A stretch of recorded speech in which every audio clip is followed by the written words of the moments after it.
करेंगे। कि उन 2.25 लाख शिक्षा मित्रों से सहानुभूति जताई जिनकी नौकरी हाई कोर्ट के आदेश के बाद चली गई।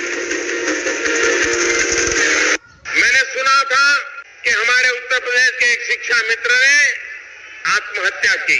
मैं आपसे अनुरोध करना चाहता हूं, अभी कोर्ट का ऑर्डर भी आया नहीं है और हम अपने जीवन को संकट में डालें तो समस्या का समाधान नहीं होता। जीवन में कभी लड़ाई हारनी नहीं चाहिए। अपने संसदीय क्षेत्र काशी के दौरे पर आए प्रधानमंत्री मोदी ने शिक्षा मित्रों की नियुक्ति को कोर्ट से अवैध ठहराए जाने का मुद्दा भी उठाया और राज्य सरकार के साथ मदद का भरोसा दिया। एक बार कोर्ट का ऑर्डर आने दीजिए। उत्तर प्रदेश सरकार क्या कहना चाहती है उसको देख करके जरा सुने। मैं भी समझने का प्रयास करूंगा और उत्तर प्रदेश सरकार से मुझे जो भी बात करनी होगी उसको मैं करने की जिम्मेवारी लेता हूं। आपकी बात उत्तर प्रदेश सरकार को आपके एमपी के नाते मैं अवश्य पहुंचाऊंगा। कोई पठन पाठन के कार्य को आगे चलाने वाला नहीं है। जब से शिक्षा मित्र आए थे, कम से कम प्राथमिक विद्यालयों में उन बच्चों को पढ़ाने के लिए और प्राथमिक शिक्षा प्रदान करने के लिए कुछ न कुछ योगदान आपके स्तर पर होता रहा था और एक विश्वास जगा था कि उत्तर प्रदेश के अंदर जो शिक्षा कभी बंजर हो चुकी थी, उस प्राथमिक शिक्षा को एक नया जीवनदान शिक्षा मित्रों ने दिया था। लेकिन कहीं न कहीं एक मिसहैंडलिंग है और दूरदर्शिता है कि हम न्यायालय के उन कार्यों दांव पेचों को समझ नहीं सके और केवल उतावलेपन में जब भी कोई निर्णय होते हैं उसका शिकार आम जनमानस को ऐसे ही होना पड़ता है जैसे अभी हाई कोर्ट के निर्णय पर हुआ।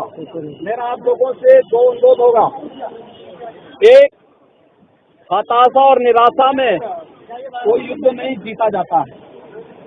अपनी हताशा से उभरिए, निराशा से उभर करके हम सबको इस लड़ाई को जीतने की एक नई कार्रवाई प्रारंभ करनी होगी। और मैं विश्वास के साथ कह सकता हूँ, ये प्रश्न केवल एक व्यक्ति का नहीं, ये केवल शिक्षा मित्रों का नहीं, बल्कि उत्तर प्रदेश की प्राथमिक शिक्षा का है। इसलिए इस लड़ाई में आप अकेले नहीं होंगे, आपके साथ एक बहुत बड़ा समुदाय आपके साथ खड़ा होगा। इसलिए मेरा सबसे पहला अनुरोध होगा कि अपनी हताशा और निराशा से उभरिए। दूसरा, उत्तर प्रदेश सरकार को अपना एक ठोस कार्यक्रम बना करके सुप्रीम कोर्ट में जाने के साथ साथ केंद्र सरकार के पास भी उन्हें अपने प्रस्ताव के साथ जाना चाहिए। केंद्र सरकार शिक्षा के क्षेत्र में जो भी योगदान देता है वो राज्य सरकार को देता है। राज्य सरकार उस पर आगे कार्रवाई करती है। अगर उत्तर प्रदेश सरकार आपसे संबंधित किसी भी उस प्रस्ताव को लेकर के पहले ही केंद्र सरकार के पास गई होती, संभवतः इस प्रकार की स्थिति नहीं होती जो आज आप सबके सामने आ खड़ी हुई है। हमको यहाँ पर किसी पार्टी का नहीं बल्कि शिक्षा के बारे में सोचना है। हमें प्रदेश के लगभग 2.25 लाख उन शिक्षा मित्रों के भविष्य के बारे में सोचना है, उनके परिवारों के बारे में सोचना है।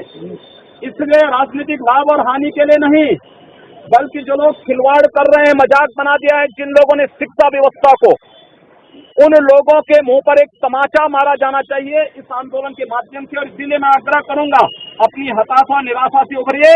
इस लड़ाई को एक नया तेज और नई धार देने की आवश्यकता है। जो भी इस लड़ाई को फिर दबाने का प्रयास करेगा वह उससे कुचल, उस आंदोलन से कुचल दिया जाएगा। इस आह्वान के साथ हमें इस लड़ाई को आगे बढ़ाने की आवश्यकता है। और प्रदेश सरकार को सबसे पहला कार्य तो इसको सुप्रीम कोर्ट में डिवीजन दाखिल करके इस पर नए सिरे से कार्रवाई करने की अपील करनी चाहिए। बहुत सारे रास्ते हैं, अगर कोई समस्या है उस समस्या का समाधान भी है। ऐसा नहीं कि कोई समस्या हमेशा के लिए समस्या बनी रहती है। अगर समस्या है तो समस्या का समाधान भी होगा। और समस्या का समाधान भी वहीं से होगा जिन्होंने समस्याएं अपनी अदूरदर्शिता से प्रारंभ पैदा की है। उनको अपना पैकेज लेकर के सुप्रीम कोर्ट के पास भी जाना चाहिए और भारत सरकार के पास भी जाना चाहिए। भारत सरकार के पास कोई शिक्षा से जुड़ा हुआ, शिक्षा मित्रों के हित से जुड़ा हुआ कोई भी इस प्रकार का प्रस्ताव आएगा तो हम लोग संसद में लेकर के, सरकार से लेकर के संसद तक उस प्रस्ताव का समर्थन करवाएंगे और शिक्षा मित्रों के हितों को हर स्तर पर, उत्तर प्रदेश की प्राथमिक शिक्षा को हर स्तर पर संरक्षण प्रदान करेंगे। इस विश्वास के साथ आप सबसे मैं इस बात का आग्रह करूंगा, याद रखना, हताशा और निराशा से कोई युद्ध नहीं जीता जाता है। अगर आप हताश और निराश रहेंगे, एक दिन, 2 दिन, 4 दिन कोई आपके आंदोलन के साथ रहेगा, बाकी हर व्यक्ति छड़ता जाएगा, करता जाएगा, अपना रास्ता बनाता जाएगा। इस पूरी लड़ाई को एक नई धार पूरे प्रदेश स्तर पर देने की आवश्यकता है और जिन लोगों की अदूरदर्शिता के कारण स्थितियां पैदा हुई हैं, उन लोगों को कटघरे में खड़ा किया जाना चाहिए, नंबर 1। और दूसरा, इस बात के लिए प्रदेश के मुख्यमंत्री से इस बात के लिए साफ कहा जाना चाहिए कि कोई शिक्षा मित्र आत्महत्या कर रहा, उसके परिवार को 5 लाख की घोषणा करने की बजाय उत्तर प्रदेश के 2.25 लाख शिक्षा मित्रों के बारे में कोई ठोस पैकेज की घोषणा वो करें पहले, तब जाकर के आगे बात हो सकती है। केवल राजनीतिक भाषणों से, घोषणाओं से कार्य नहीं चलने वाला है।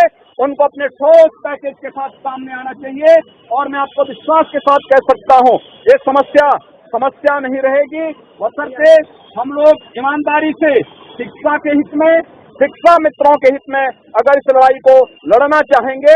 मैं एक बार पुनः आप सबको इस बात के लिए आश्वस्त करता हूं, उत्तर प्रदेश सरकार अपने पूरे प्रस्ताव के साथ पहले सुप्रीम कोर्ट में जाएं, रिवीजन दाखिल करें, सुप्रीम कोर्ट से कुछ तो राहत मिलेगी।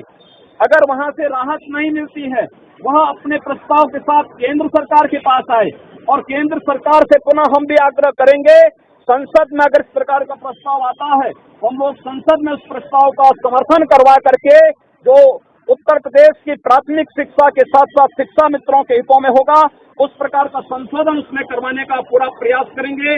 आप सबके इस आंदोलन के साथ हम लोग अपना पूरा समर्थन देते हैं। धन्यवाद।